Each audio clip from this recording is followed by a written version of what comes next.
संस्थापकाय च धर्मस्य सर्वधर्मस्वरूपिणे अवतारवरिष्ठाय रामकृष्णाय ते नमः।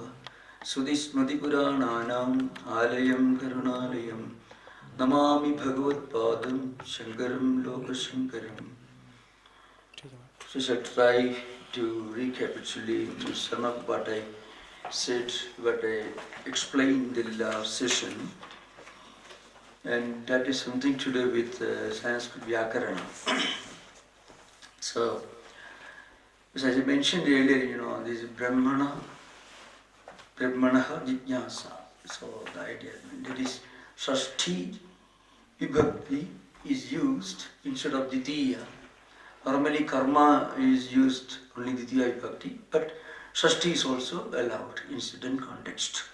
And there is a great discussion on why it is Karmani Shashti. Bhashyam makes it very clear. So these two formulations, So as I mentioned earlier, in the Sanskrit grammar there is a Bahavo Hi Shashtyarthaha. So Katyayana and others in Kashika also we find Suswami Anta, etc. Vikara, Avayava, Adhyaha, Tatra, Yavanta, Shabdi, Sambhavanti. So there are many meanings. Swaswami Sambandha Ida, Samipya, Samukha, Sambandha, and so on. Now, in this particular context, Bhashyakara insists it is not Seshe Shashti.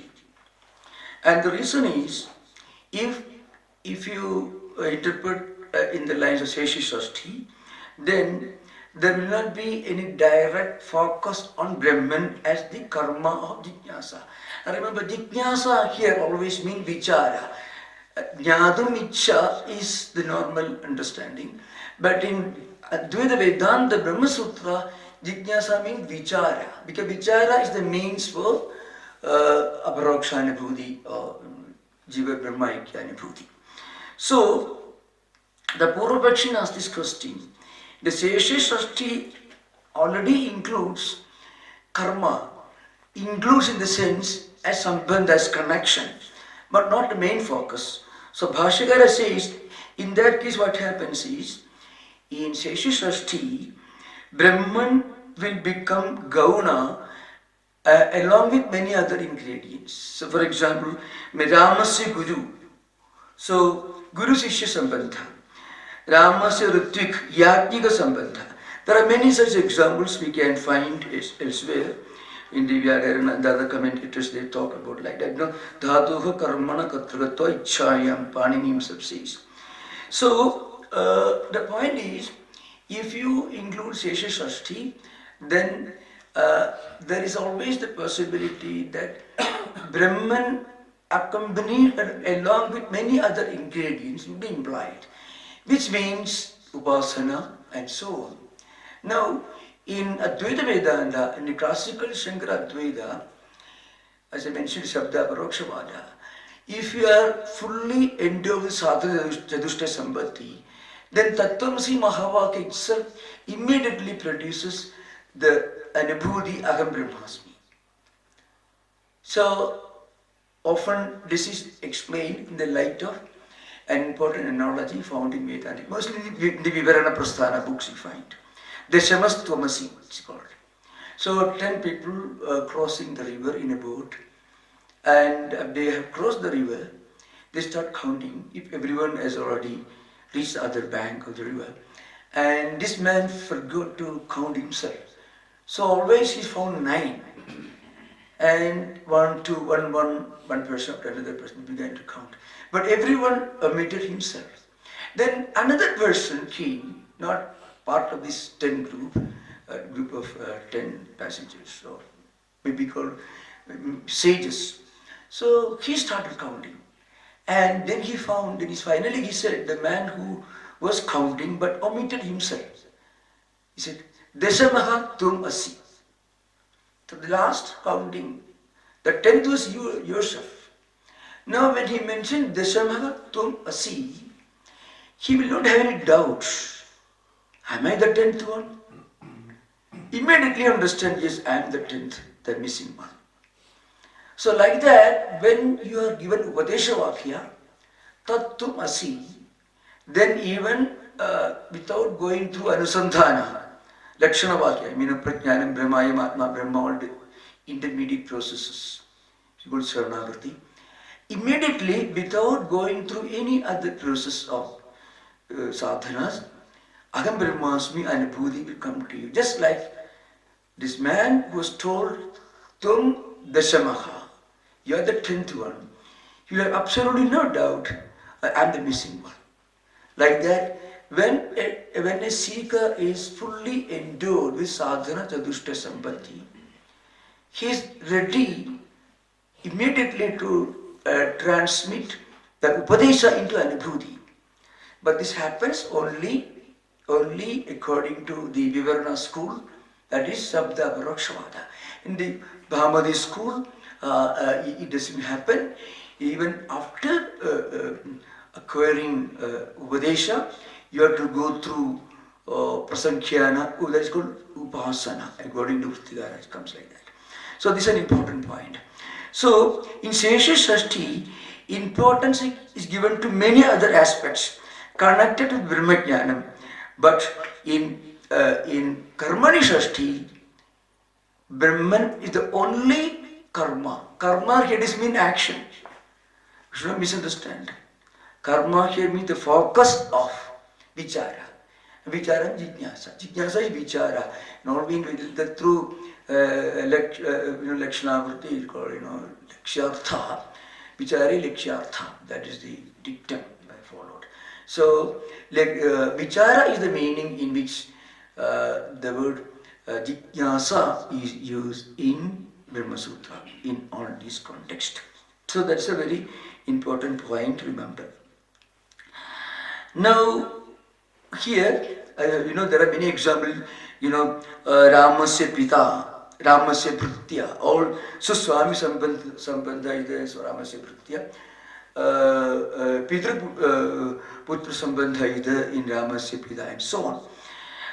Now one important point, and I want to refer to that is very, very crucial in understanding Vedanta. We are talking about karma here. The question arises, why this karma is such a very important subject in Vedanta? Elsewhere it comes, So to remember, karma is used in Shankara Bhashya only in a very restricted, limited sense. That is rituals. That is very, very important. People make absolutely idiotic interpretations in modern times without reading the scriptures and mostly depending upon very non-authentic English translations written by Western translators. I have no offense, I have great admiration for the great Western Indologist and Vedantins who have so much of devotion. Paul Brunton, just think of a man like him. The great men, or there are many others, Max Muller and Hewson, many others were there. But many of the translators simply will tell you that Shankara denied karma. No, he only denied the Purvamimamsaka insistence that Vedic rituals are the most important topic of Veda, the four Vedas. Samhita and Brahmanas mostly, and Aranyakas, not Upanishads. So he says, no, you are wrong. So you have to think of the evolution of karma all the way from pre-Buddhist times, beginning with karma is most scientifically interpreted in the Bhagavad Gita, and then came the stronghold of Buddhism. And before that, Mimamsas already had taken the monopoly of this Vedic culture. So you find in Gita, Lord Krishna almost speaks like a revolutionary. Yakshe dasyami modishri, itya jnana vimohidaha, aneka chitta vibhrantaha. Like that you find.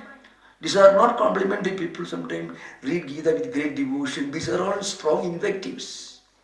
Krishna is using strong language against Mimamsakas. Aham yakshe dasyami, and so on. I will perform a yajna, and then I will give plenty of charity, and then I will enjoy this world. Krishna has strong language to criticize them. You find the Gita. So Lord Krishna himself had taken the cudgels against the Mimamsakas, very, very rigid interpretation of karma as interpreted according to Mimamsa. So Buddha came in the 6th century BC, Buddha's time, 560 to 480, 80 years. So this was what Buddha found in India, ancient India. People fed up with this Vedic ritualism. And you have heard the story of Buddha saving the life of a goat as this Bhashyam had been taken to king, the Magadha emperor, Bimbisara's court, and he saved, and then he was converted. And so on the story goes, I don't want to go into those details. Sociology, history, anthropology are not subjects here. But it's very crucial to understand that Shankaracharya revolutionized the entire philosophy of Vedas and Vedanta. Now, after that, Buddhism took over, and then came, of course, Jaimini Sutras were there, which was actually created the background for Vedic ritualism even before Buddha. So, Shabara's commentary, Shabara Bhashyam, Shabara Bhashyam, and then Kumarila Bhatta's 3 important books, that is Slogavartikam, Tantravartikam, and Triptika. All these again regained the ground for Mimamsa. So Kumarila Bhatta was arguing with Bauddhas, Sautrantikas and Vaibhashikas, Vijnanavadins, Shunyavadins. We'll discuss them maybe today's session. Different views of the absolute reality. So Kumarila Bhatta regained the ground for not Vedanta but Vedas. So Vedic ritualism was triumphant when Shankaracharya was born. Now, what is this Vedic ritualism? That is something very interesting from a sociological perspective. You know, in the entire Hindu population, only a small, tiny percent of the people are actually eligible for Vedic studies. Brahmins and Kshatriyas. Kshatriyas, they were entitled to perform Ashwamedha, Rajasuya, and so on. And many of the rituals belonging to the Sapta Havir Yajna, Sapta Soma Yajna, with the monopoly of not the entire Brahmin community, a small percentage of Brahmin community, Vedadhikaritva, was not given to entire Brahmin community of India. You know why I'm talking about? I'm part of this system we're talking about. Gāhavadhyagni all for thousands of years. So I've seen that the point is, Vedas were the monopoly of a very small, tiny percentage of Hindu population. Now, that's why, you know, Atma Amnayasya Kriyarthatvat Anarthigam Adadarthana. So, in the Jaimini Sutra is given as a Purvapaksha, and Jaimini defends it, and then again there are more views about it. So, the Brahma Sutra it comes. These Vedic mantras are absolutely meaningless without any significance unless these mantras directly ask you to perform a ritual. And the ritual should be performed only a Grihastha. A Grihastha alone was considered to be eligible for being a Yajamana in most of the Yajnas and Yagas. He should be accompanied by his wife, should be present in the Yajnachala. And there are many rituals which include the Yajamana should look at the Dravyas, Sagadharmani, the wife, you know. In the Vivaha Sutta, Vrgyaveda Mandala, Gridhamite, Saubhagatvaya Hastam, these mantras are uttered by the people who are being married, means Sagadharmana, dharma equal to both husband and wife. So they alone were allowed to perform rituals, not the entire even Brahmin community. And Shankara came. He said, quoting from the Javala Smriti, Brahmacharyadva, Grihadva, Vanadva, yet Akhareva Virajit, Tad Akhareva Pravachit. If you are an American living in New York, you know, Paul Bender was a British journalist living in New York. He happened to read something written by, most probably by Siddheswaraji, who wrote an article, if my information is correct, in the Hindu newspaper, about Ramana Maharshi. And he read something on the Upanishads, mostly translation of Paul Brandon. And he came to India and became a Vedantin. or John Goodwin, Swamiji's own great Western disciple, and innumerable people. What are they attracted for? Because Vedanta, not Vedic ritualism. Do you think anyone living in New York will be inspired by a philosophy that tells you a small, tiny Brahminical group in India can perform a ritual? Will you feel inspiration to study that? Will you be inspired to learn something related to some tribal group in Africa or America? You won't be interested. You'll be interested only in studying maybe Emerson, Thoreau, Whitman, the universal teachings of America. Like that, it is Vedanta that opened the doors. And Vedanta opened the doors because of Shankaracharya's commentary. So karma should be understood only in its limited, restricted sense. Vedic ritualism.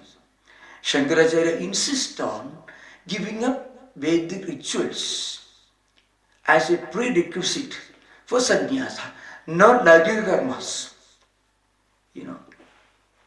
So no one can remain without an action even for a split second.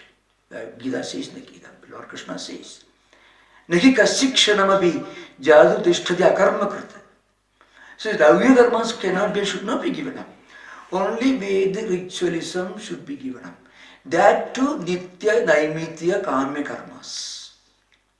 You can perform, but without a desire for the result. So this should be very clearly understood, because in coming pages you find a lot of polemical, dialectical portions in the Bhashyam between Bhattas and Advaitins on the one hand, and also Jaimini also comes to the picture, and also between the Vrittigara and Advaitins. So in all these cases you find a strong resistance on the part of Mimamsakas and also Vrittigara school. Vrittigara maybe Bodhayana and Upavasha are representative of a large group of Vedic scholars who lived in pre-Shankara period and who interpreted Vedas more or less, but not similar, but somewhat similar to the way Vedas were interpreted by the Purvamimamsakas. So I think I mentioned that, but I want to emphasize that point.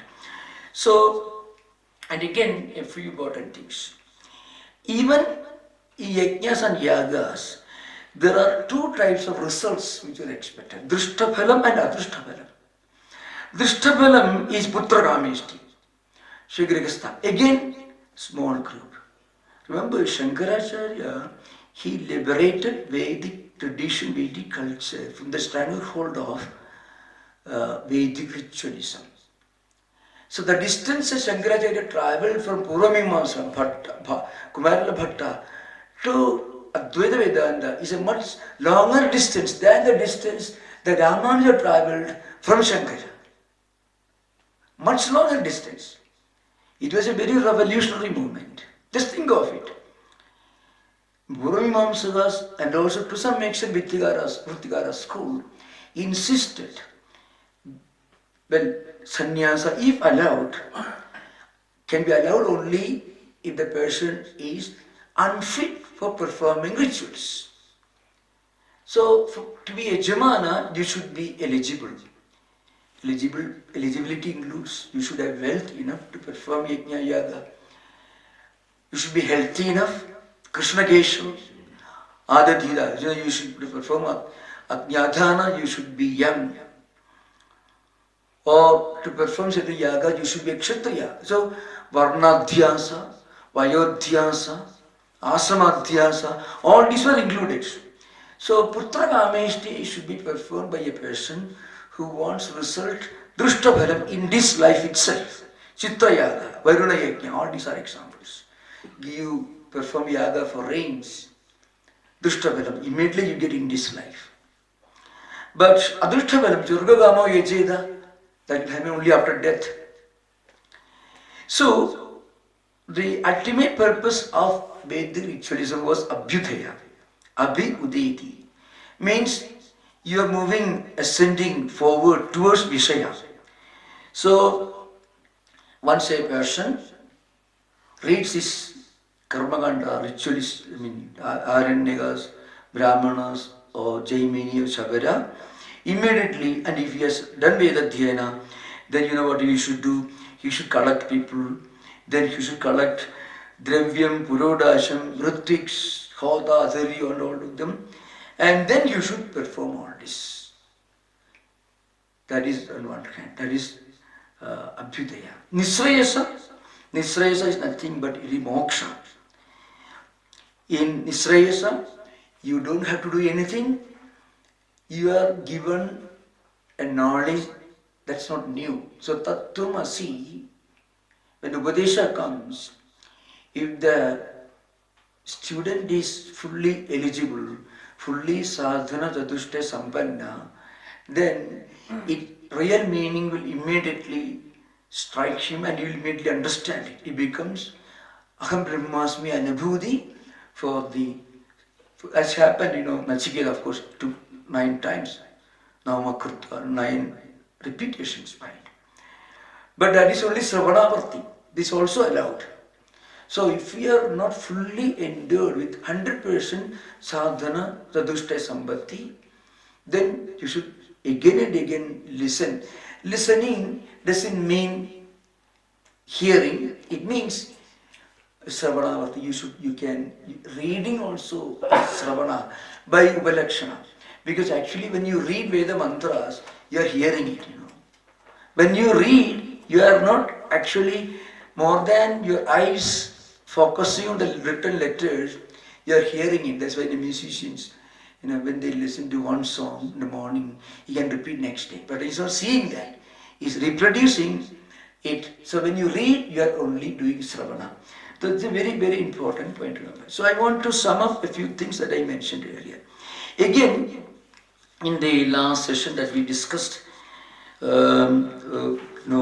Bhashyagara made a very important point. That is, so he gave the example, Raja so gicchati ityukte saparivarasi rajya gamanam uttam tadvat.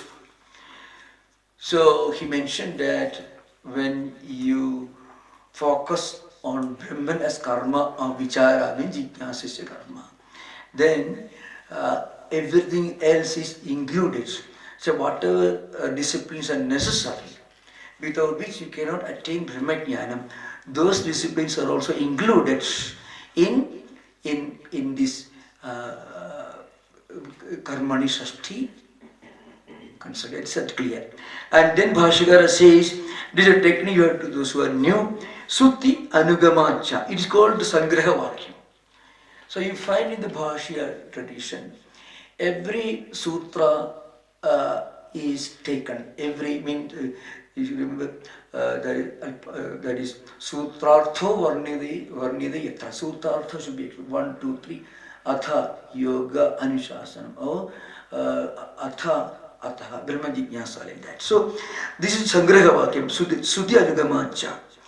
Then another very important reason is to be kept in mind. I mentioned earlier, but I didn't emphasize. That is, why is it that that Karmani Shashti to be taken? Yatova imani budani jayante ityadya sutayeha tat vijijñasasva tat brahma iti pratyakshameva brahmanaha jijñasa karmatum darsyanti. So, tat brahma is mentioned here. Yatova imani budani jayante yena jatani jivanti yat pravinda visanti tat brahma vijijñasasva tat brahma. So it's a direct focus, tad Brahma. Idi pratyakshameva brahmanaha jijñasa karmatvam. The same thing. Tacha karmani shashti parigrihi sutreni anugadam bhavati. So for the sutra itself, it becomes obvious that shashti parigriha alone can be logical in this context. So I think I made it clear. Now we will come to the next portion that we discuss. There's a new section. I think I have to begin Tat Punaha Brahma Prasiddham. That's where I have to begin today. Am I right? Okay. Now Purvapaksha comes.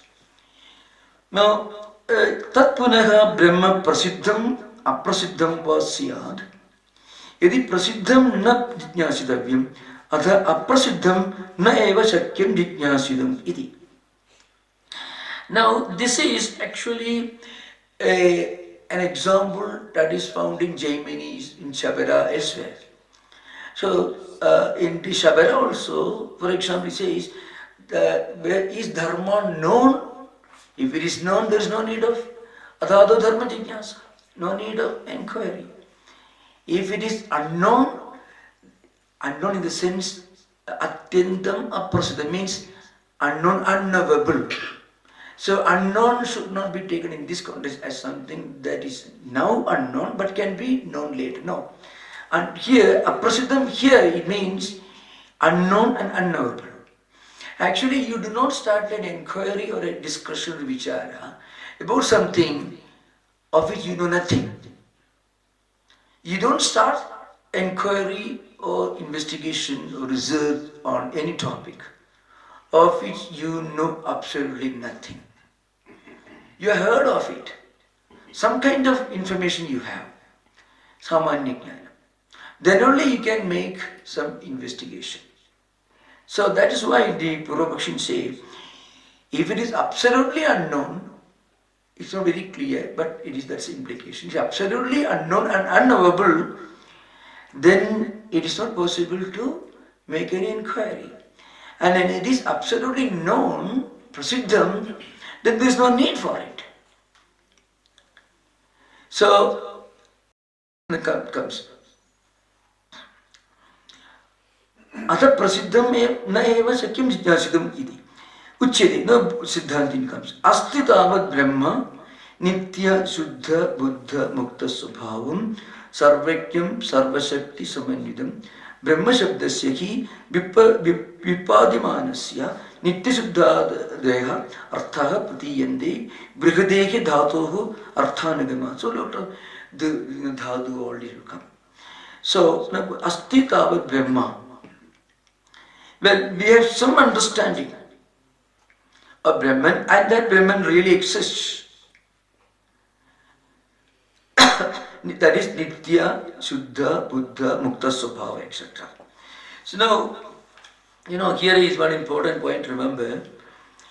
The problem is, all philosophers have got their own understanding of the absolute reality. Here, the word Brahma should be taken as representing the essential concept of absolute reality. So you find Nayayikas and others are mentioned here. So that Brahman, according to Advaitins, is Nityam, because no Kshaya. It is Shuddham, because Dehedriya, Andakarna, all these are only Upadhis, so not affected by Upadhis. Buddha, because it's Suprakasham and Ananda Swarupa. Nitya, Shuddha, Buddha, Mukta. It is always, Mukti or Moksha is not something that is attained. It is only rediscovered. That's the idea behind. Now, in this context, we have to keep a few important points, remember. The discussion comes later. There are different views with regard to the absolute reality. Nayayikas and Vaisheshikas, they accept Nityam, but they don't accept the Brahman or the absolute reality is Shuddha, because Ikshadi Gunas are there. So, you find Advaitins have accumulated all possible aspects of the absolute reality conceived by Nayayikas, Bauddhas, even Sankhyas, and all other pre-Shankarite schools of philosophy. Now you have to remember, in Shankaracharya's literature and also Gaudapada, you find the word Dvaita is mentioned.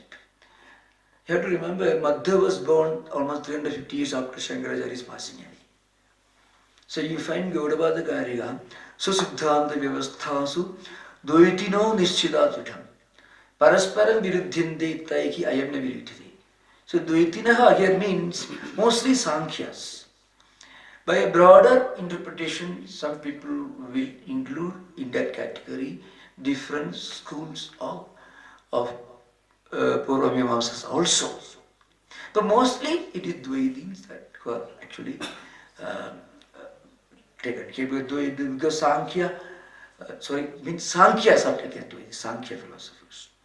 So the Parasparam Viruddhine Tairayana Viruddhine. So it means Susiddhanta Vyavastha, so Dvaitino Nisyadadham. Dvaitins here means Sankhyas or non-Advaitins, or in a broader category can be called Dvaitins. So it is not Madhya Siddhanta that is implied, but Sankhya system. Because later non-Advaitic Vedantins took this Parinamavada only from Sankhya. Sankhyas were the uncompromising Parinamavadis. Remember, you have heard of the Sarkarivada has got two main schools. One is Parinamavada and Vivartavada. Vivartavada is taken by Advaitins, where the world only appears to have become this world. According to Parinamavadins, the reality in the context of Sankhyas, Prakriti has evolved, has become this world. So that Parinama aspect of Sankhyas were later on taken by Ramanuja, Venkatanath and others. That's a different story. So Naiyayikas and Vaiseshikas also have got their own understanding of Brahman. In the sense, absolute reality. Means it is Nitya but not Shuddha, because it has got Ichchadi Gunas. The Buddhas, there are different schools, Vijnanavadins. For them, Vijnanam is Shuddha. Ale Vijnana and Pravati Vijnana. There are two levels of evolution. From Dignaga onwards, Vijnanavada took a different turn. But along with that, in the Langavadara Sutras and in the earlier Asangas, Vasubandhu and others, they have a different concept. It's a different story. And we will come to that later. So for them, Vijnanam can be equated with a platform where all external objects come and go, which are essentially unreal. So a kind of subjective idealism that you find in Vijnanavada, Yogachara called. And then, but it is Shuddham, but is Anityam, Kshanika. So Advaitins consider Nityam, Shuddham, Buddham, Muktam, etc. Naiyayikas, that Brahman or absolute reality is Nitya, but not Shuddha. Bauddha Vijnanavadins, Shuddham, but Anitya. That means Kshanika. And Buddha, they also consider, for the Madhyamikas, everything is Shunya. And the Sankhyas, they consider the absolute reality is Mukta, but they don't consider as Nitya. And Asanga, it is Asanga, but then it is not Mukta. Naiyayikas considers it Jada. Advaita transcends all this, Nityam, Shuddham, Bhuddham, Muktam, etc.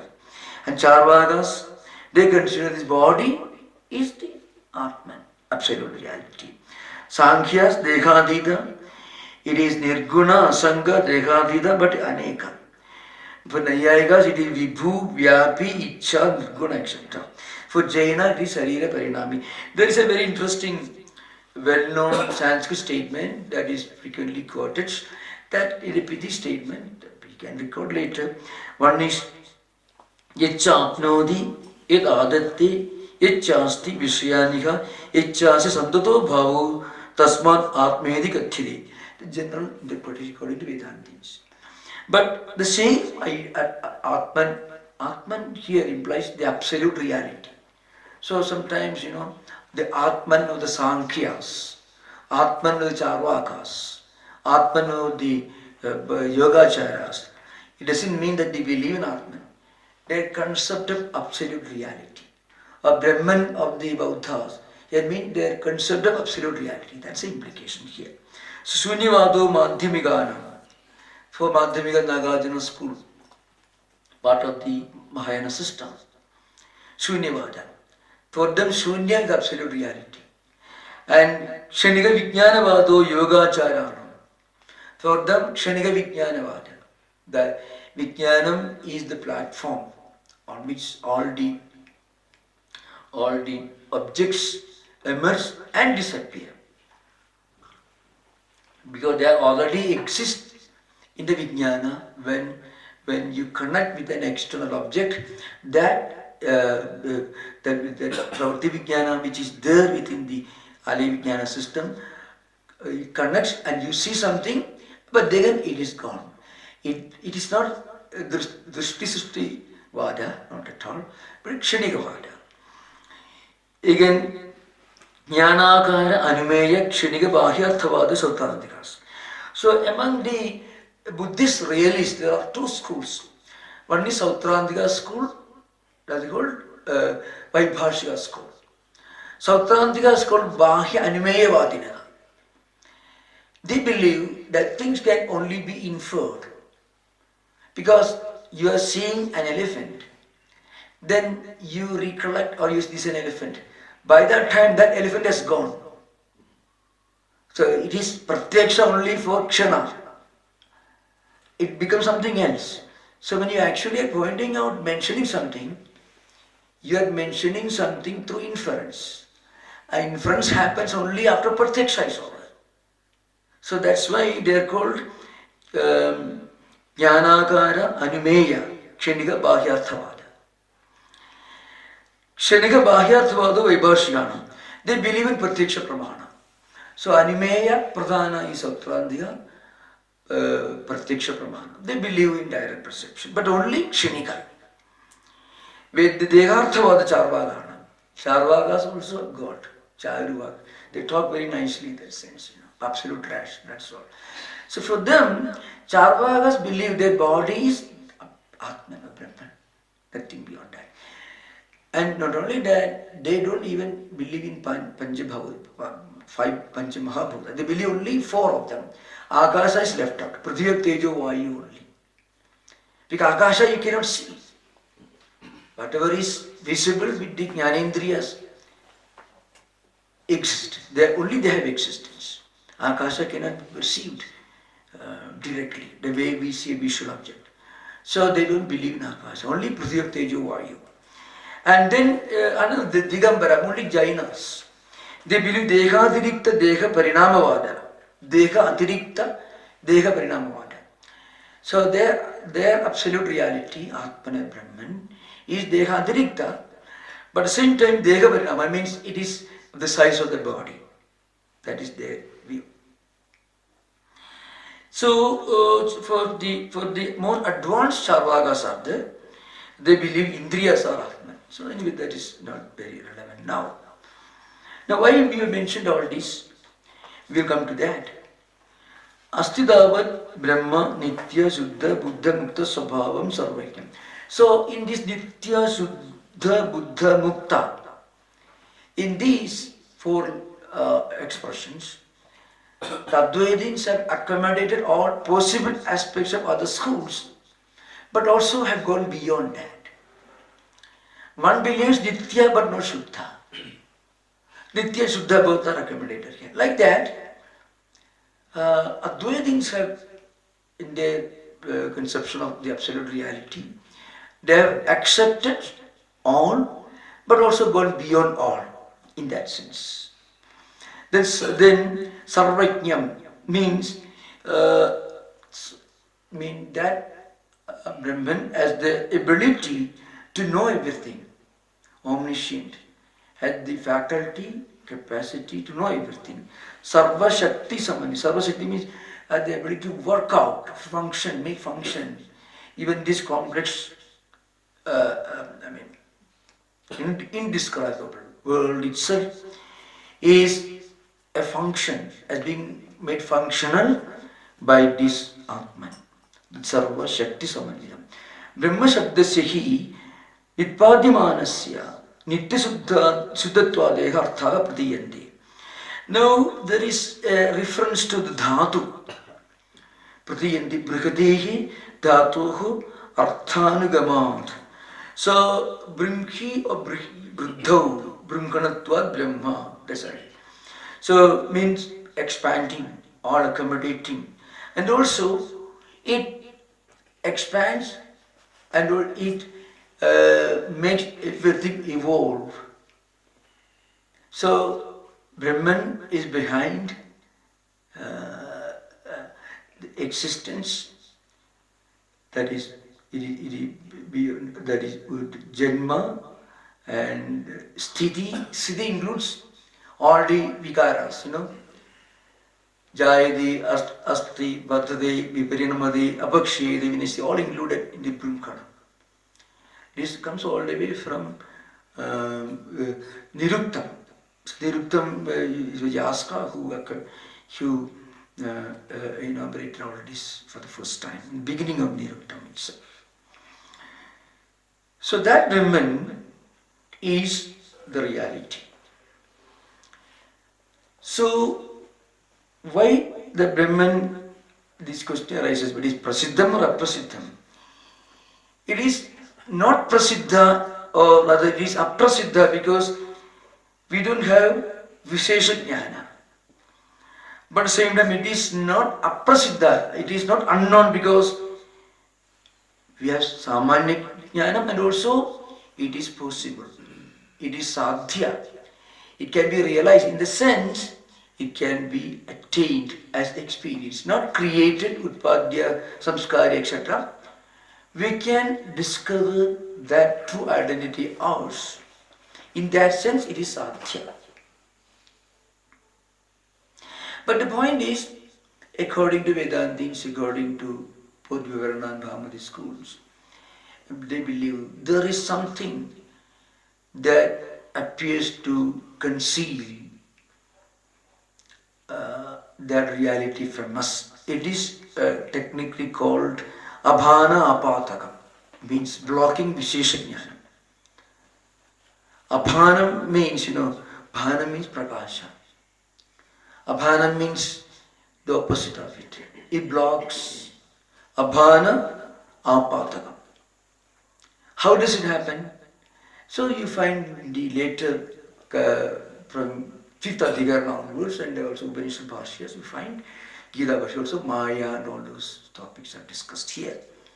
So the Avaranam, this Ajnana, it can be totally removed only when we attain sadhana, Chatushtaya Sambatti, and also when we get savana of Tattwamasi.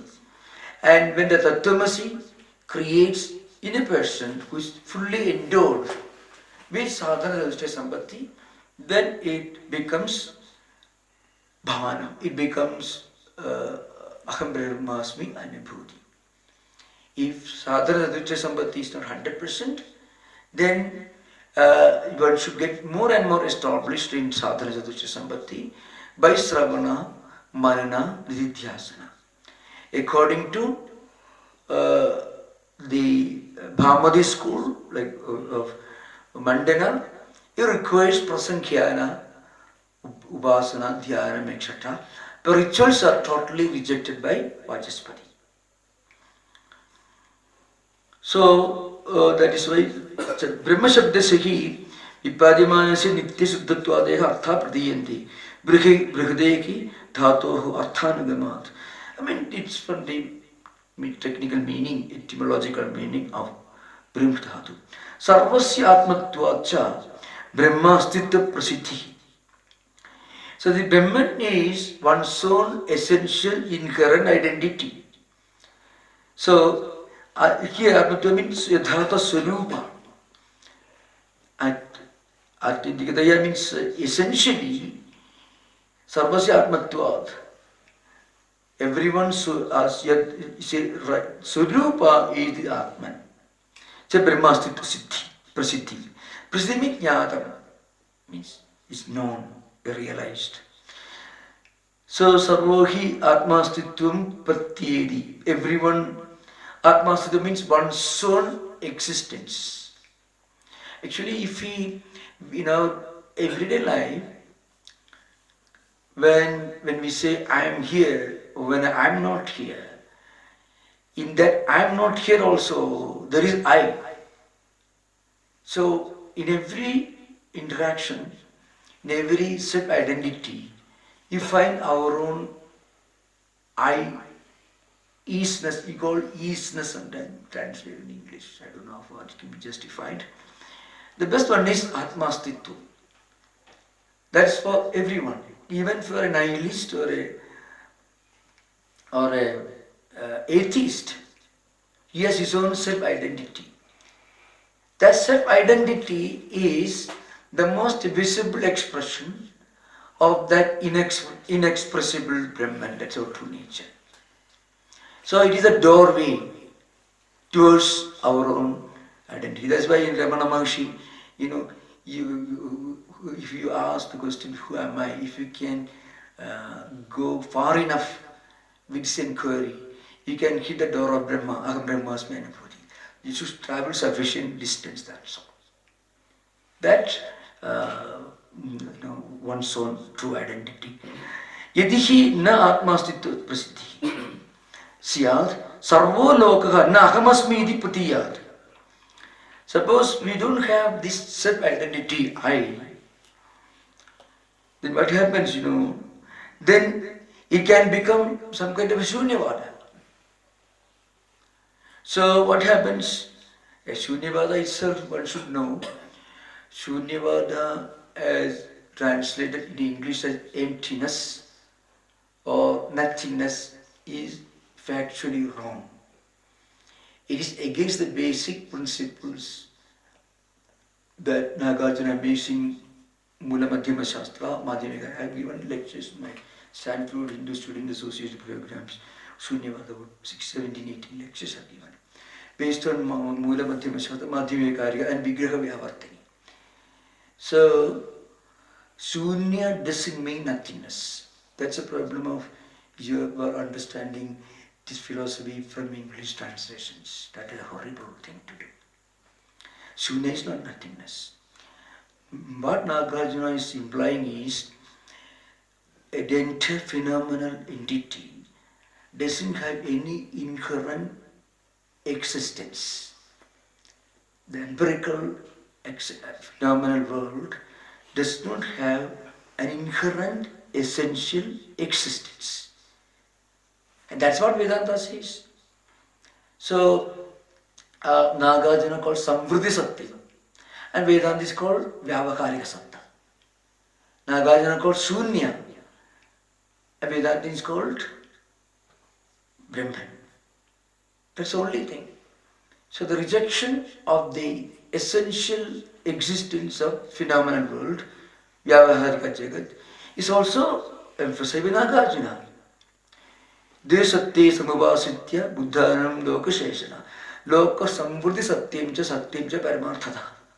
So loka samvriddhi satya means Vyavaharika Jagat, the empirical existence, and paramartham. So anyway, that's not our topic here, but frequently you have to remember one thing, of course, that should be mentioned earlier. In the Shankara Bhashya literature, you find references to Buddhist philosophy. You have to keep in mind that that's something people don't normally remember, because historical timeline is not always remembered. Just like Vedanta, look at karma. Karma, as mentioned by Gita, Lord Krishna, it's a very universal, highly scientific in spiritual sense. And then Mimamsa made it restricted, ritual. You perform some rituals, that's only karma. But Lord Krishna had a much more broader, universal understanding of what karma implies. Nakika sikshanam abhi jadu tishtudya karma. It means everything is karma. But Mimamsa made it, you collect a lot of materials, you get king's permission, perform an atiratra, 12-13 days, call this priest, and then all material, Purodasha, Sankalpa, Vrata, Yajamana coming and sitting and performing Indraya Swaha, etc. Prabhuyama Sharadachadam, Jivema Sharadachadam, Bhuyasha Sharadachadam. You pray for 100 years. Sharadachadam means let me be blessed with life for 100 autumn seasons. So Mimamskas brought it down to such a rigid level. And then Kumarila Bhatta had to face a big problem. Bauddhas are already destroyed Sanatana Dharma. With some reason, because if this Vedic tradition means the empty ritualism, it is not worth survival. So Buddha's time is a big blow. Then Kumarila Bhatta came, but he regained for Mimamsa, back to Mimamsa. Then Shankara came. So he liberated these Vedas again from Mimamsa stranglehold to Vedanta. made a universal, two Upanishads. That's why we are surviving today, this Vedic tradition. The same thing happened to Buddhism. Now, Buddha's original teachings were given in the Sutra Pedaka, Vinaya Pedaka, Abhidhamma Pedaka. In the first Buddhist council, which took place near Patna, today's Patna, Rajagriha, its first Buddhist council, about 45 years after Buddha's passing away, in 480 was the year Buddha passed away, 480 BC. And in that council, all the Buddhist monks who still remembered Buddha's teachings, they remembered and they codified the teachings in Pali script. And we know that three Pedakas, Sutra Pedaka, Vinaya Pedaka, Abhidhamma Pedaka. From 1st century BC onwards, up to around 7th century, there is evolution of Buddhist philosophy. And four distinct schools of Buddhism evolved. Two schools of idealism, Shunyavada and Vijnanavada. Nagarjuna Shunyavada, Vijnanavada, Yogacara. Asanga, Vasubandhu, and like Dignaga and others. And Sutrantikas, the realists and Vaibhashikas, who believed the reality of external objects, but Kshanika. And Shankara came in the 8th century. So what was the Buddhism that he was confronting? So when you read Buddhist books, often in the Sutra Bhasha elsewhere, you find Shankaracharya demolishes this Yogacara system and Shunyavada system. So what Shankaracharya encountered was not the genuine Buddhism of the Buddha, but rather Buddhism which had already undergone evolution and changes for 1200 years, from 6th century BC to 8th century. And it seems that Alambana Pariksha, Dignaga and many other books were the ones which are being taught in Nalanda and were destroyed by Muhammad Bhakti in 13th century. But when Shankaracharya came, the Buddhism that he encountered was a kind of all-negating, life-negating nihilism, which has no basis, philosophical or spiritually. And that's a Buddhism that Shankaracharya is encountering in the Bhasha literature. Not the Buddhism of the original Buddha, who had lived 1200 years earlier, but a Buddhism that he found in 8th century India. So when I just mentioned here, this Jnanakara Anumeya Kshanika Bhakyarthavada Sautrantikas. Sautrantikas and Vaibhasha already become almost extinct when Shankaracharya was born. But Shunyavada was still very much active. Yogacara also was active. So just for your historical timeline should be kept in mind. Otherwise you think of Shankaracharya countering Buddha. He had not quarreled with Buddha. He had quarreled with Buddhism that he found in 8th century, which is 1200 years after Buddha's passing away. Coming to the subject. Sarvoki Atma Astitvam Pratyedi. Pratyedi means knowing. Atma Astitvam means one's own essential identity. Na ahamasmi iti. So na ahamasmi iti na. That means. No one say I am not here. I am not I. No one can say that. I am not I. No one will say that. Yadihi na atmastitas prasiddhihi siyat sarvo loka nahamasmidi putiyat. If this was not there, either it would become Shunyavada or people thought, well, I am not here.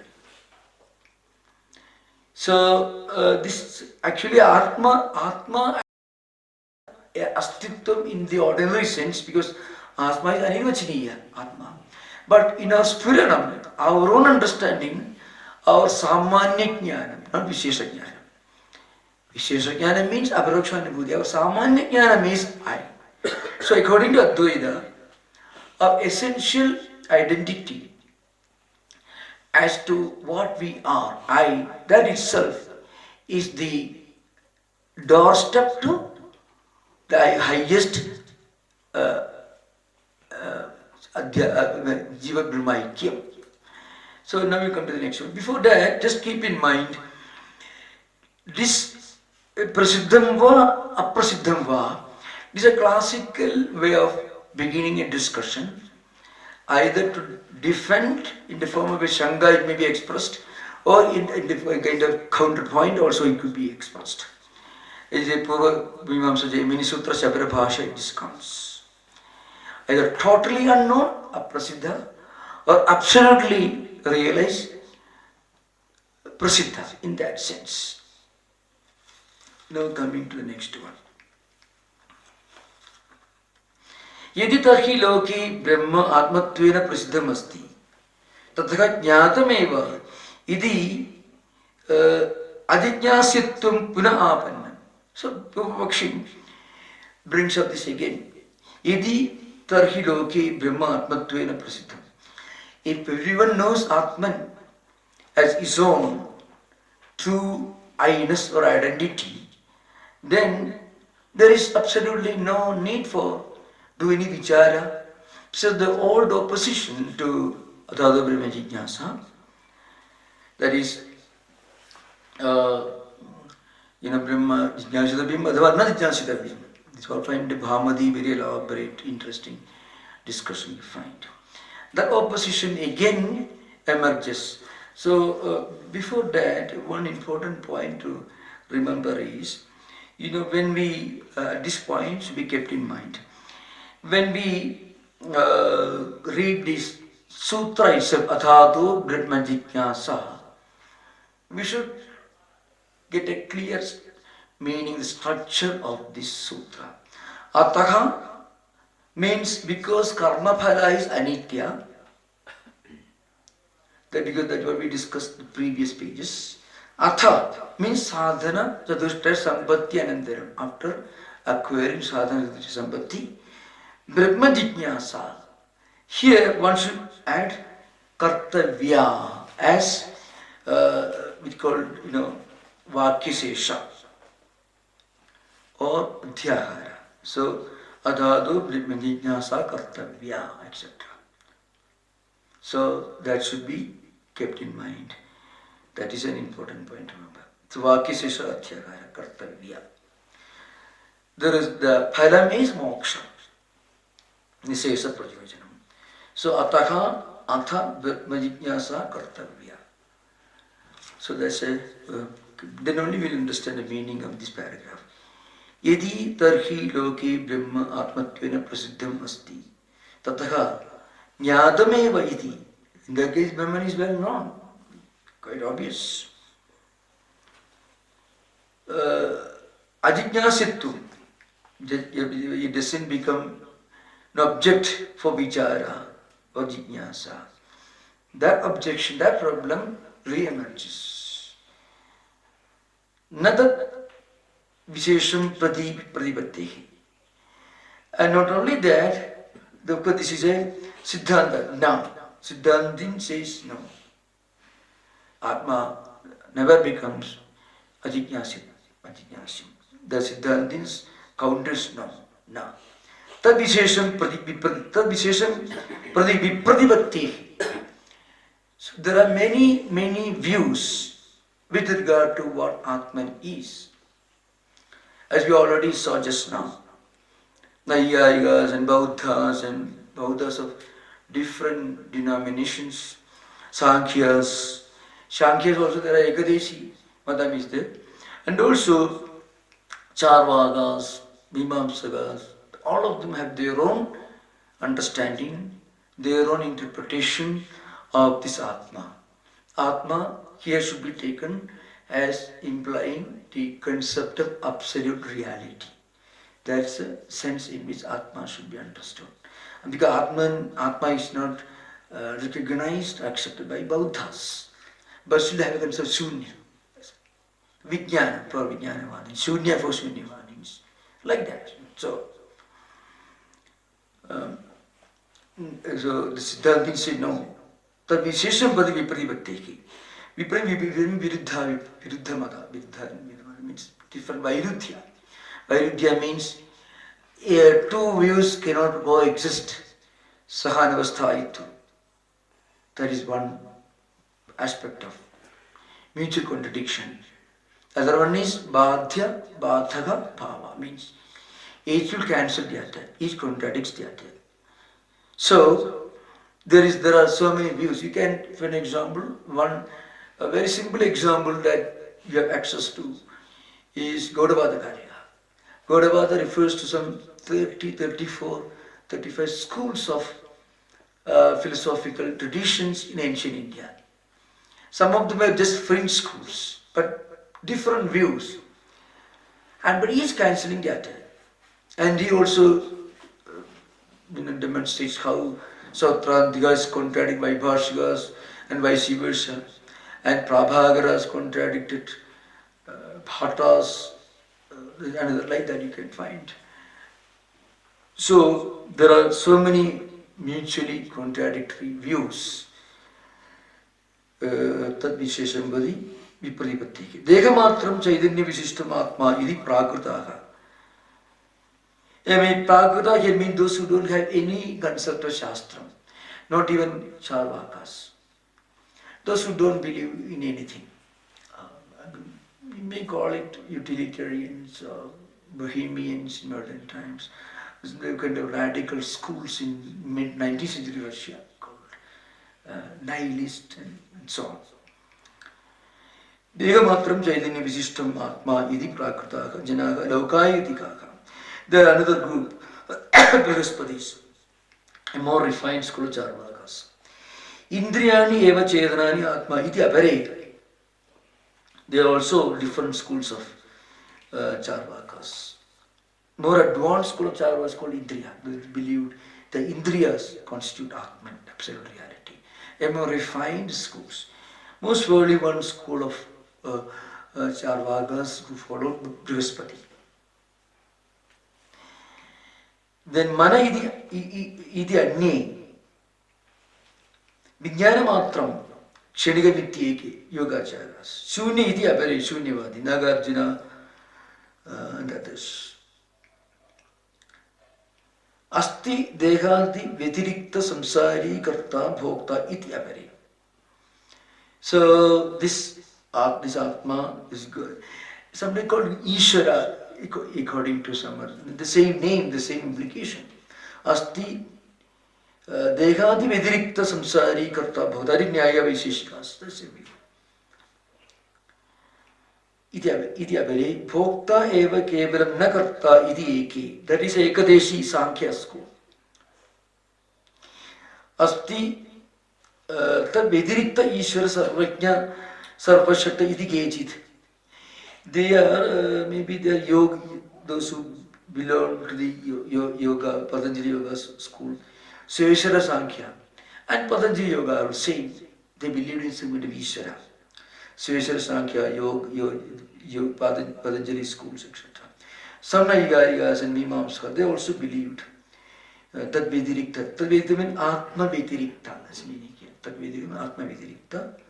Ishvara. Ishvara or Supreme. Some kind of monotheistic God idea. That is Ishvara, Sarvajna, more like the monotheistic Godhead of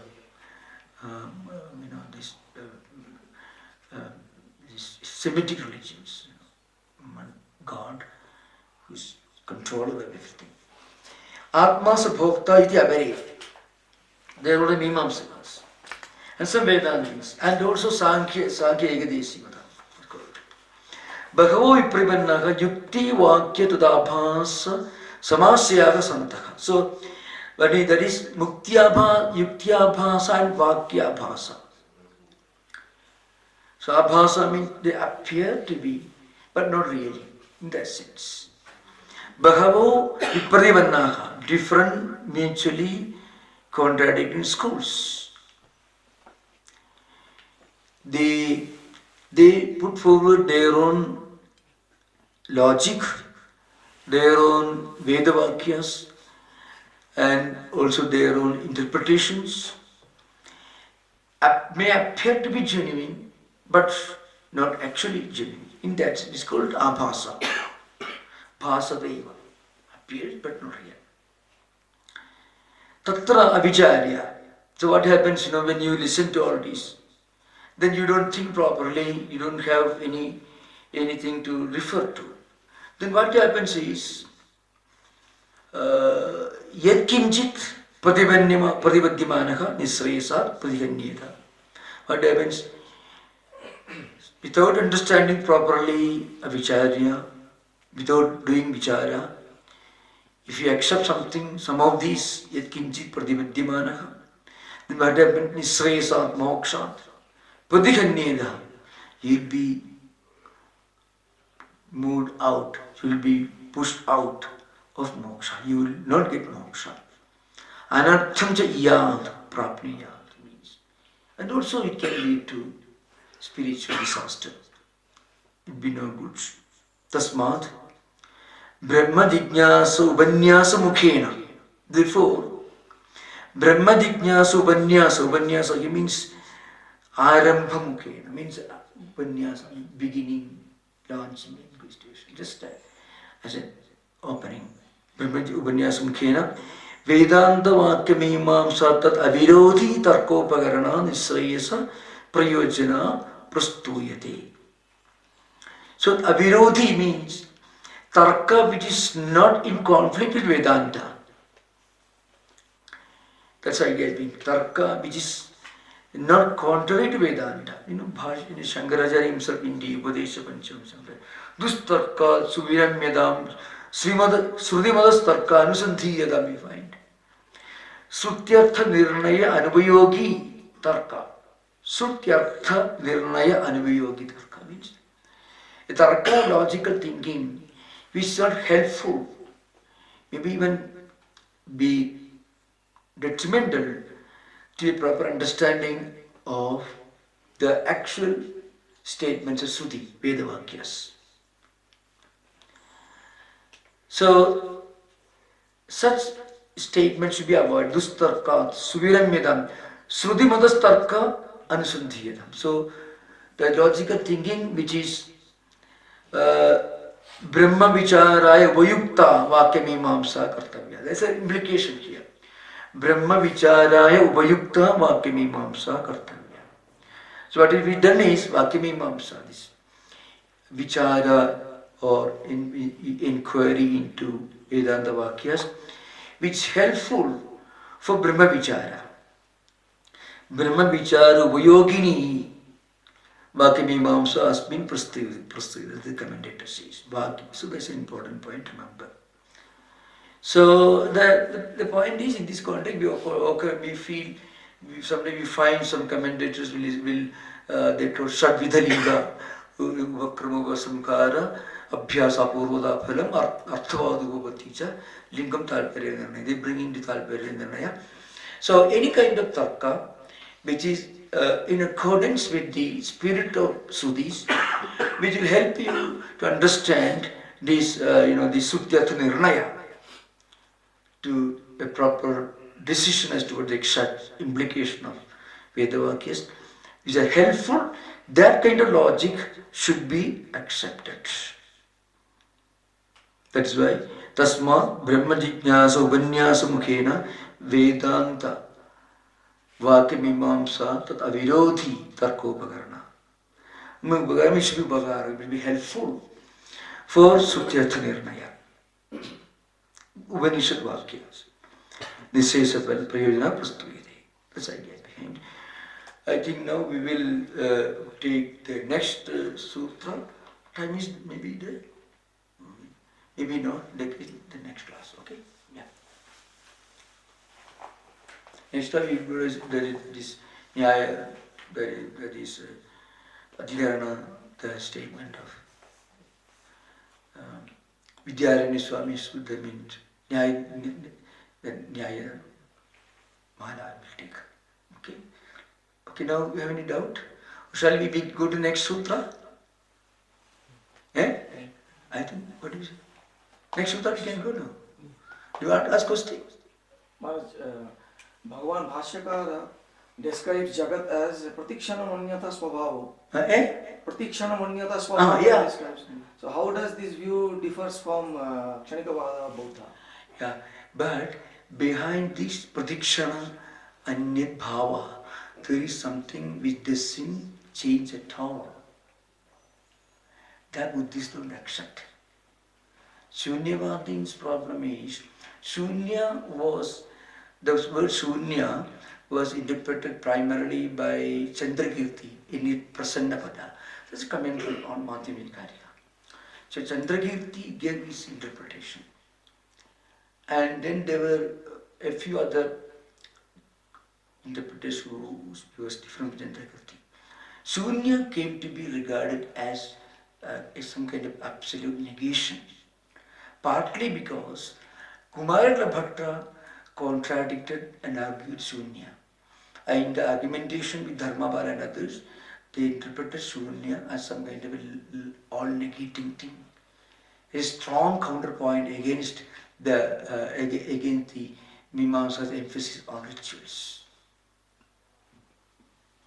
There is an element of Kshanikata in Advaita also. But that Kshanikata can only be understood against the background of something which is not Kshanika. Change cannot be understood without the background of something which is unchanging. Change is a word that we use to explain a phenomenon against the background of something which is different from that change. Suppose you say there's black in color.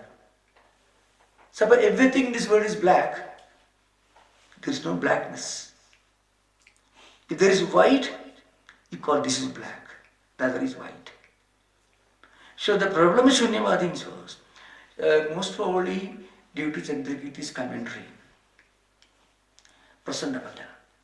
And also Nagarjuna's own strong dialectical work called Vigraha Vyavartani. I have explained this in some of my talks in Stanford, that foundation of Indian philosophy, the entire book. So Nagarjuna's extreme dialectical emphasis did a lot of harm. Now, many modern thinkers try to argue that Buddha's teaching, Buddha's philosophical teaching should be understood against the background of Jataka tales. So Buddha himself talks about one Bodhisattva going through 543 life cycles and finally emerging as Gautama Buddha, the 443rd incarnation.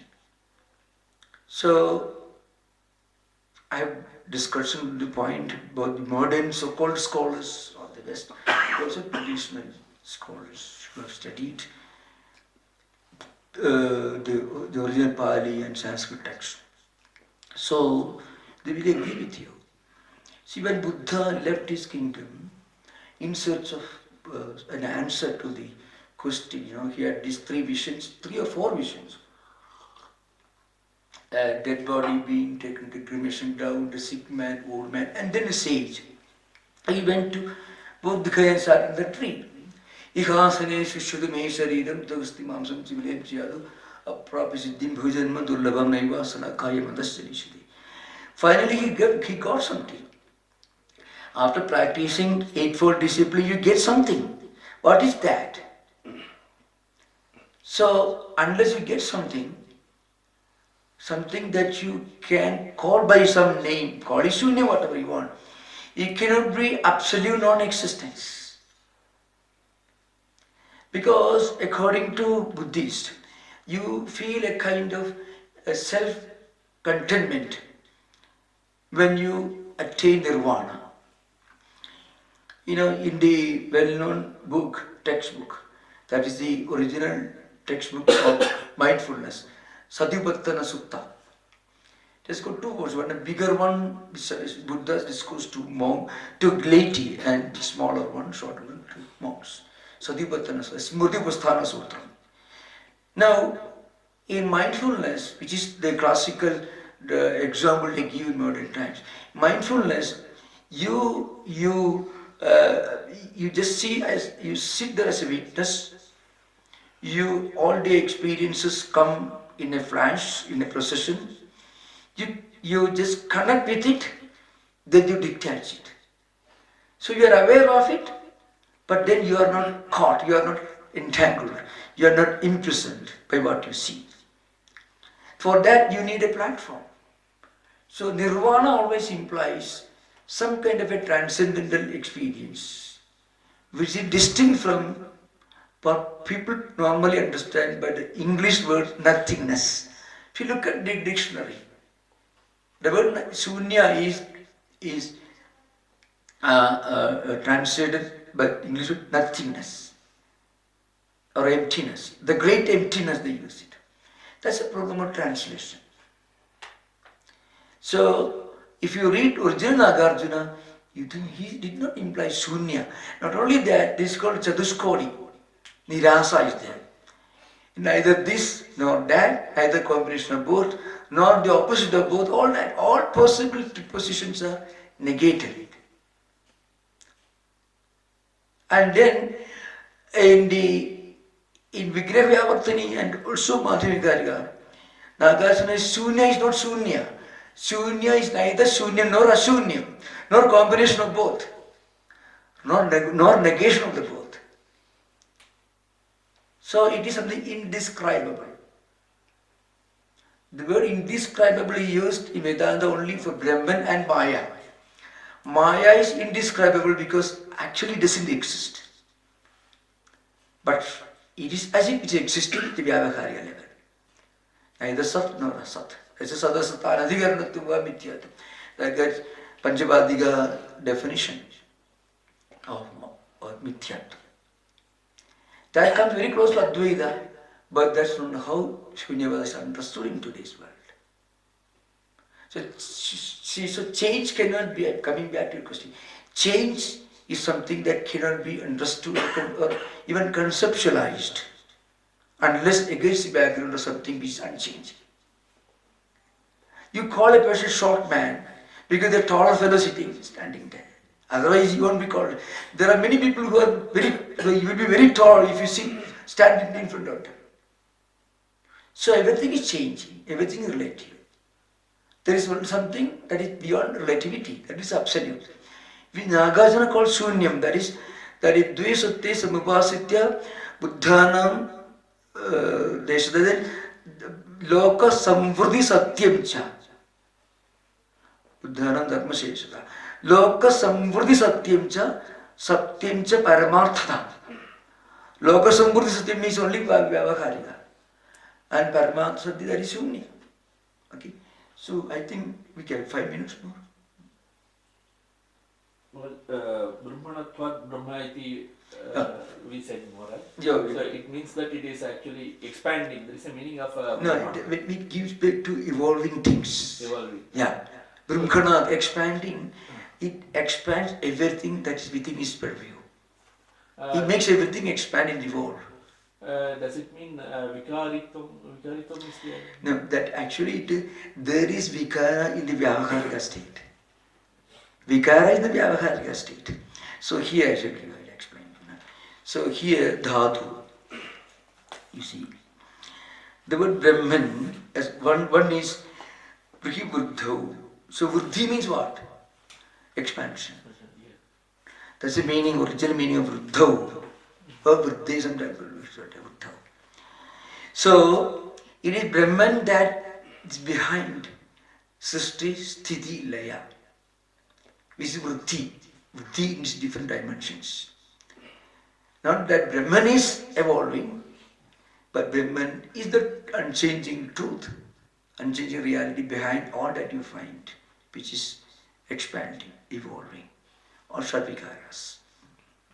That's idea. Yeah. Okay.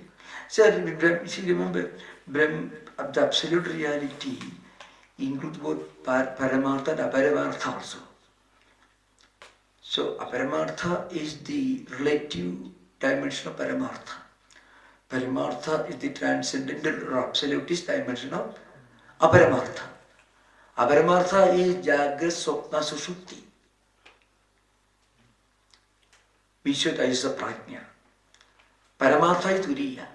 Paramartha includes all the other three also. But Paramartha is not limited by other three. Not entangled or connected, but present, but going beyond. Okay? Okay. Yeah. You said jignasa should be taken as Vichara. So any lakshana is applied here or? No. Actually, lakshana is only for the sutras. Then how come jignasa become? Oh, you mean pramana? So, according to Vedanta tradition, jignasa, jnadamicha has no real relevance. Vedanta vichara. You everywhere you hear in traditional scholarly Vedanta vichara, not Vedanta jignasa. The word jignasa is always through lakshyartha. How do we go for lakshyartha?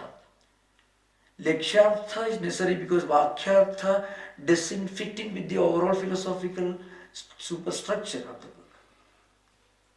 So for that you use a mechanism of lakshyartha, or you use the mechanism of upalakshana. All these are included. Vakyasesha, adhyagara are included. People may ask the question, somebody who reads the Brahma Sutra only and simple translation, and the fellow asks, okay, why it is so? Ask him, you suppose you are not a medical doctor. Suppose you tell me or tell somebody, one of your friends, I am going to treat you, I am going to perform a surgery on you, but I never gone to medical school. You run away from him. Or you ask him, I shall build a home for you to stay in. But I have not been to an engineering college. I don't know anything about it. But I shall build a home for you. You ask him, you go and stay in your own home. The point is, these traditional scriptures, they do have a traditional, authentic lineage. You study according to that lineage, and then when you become another Shankaracharya, you can write another Bhashyam. But not before that. You follow?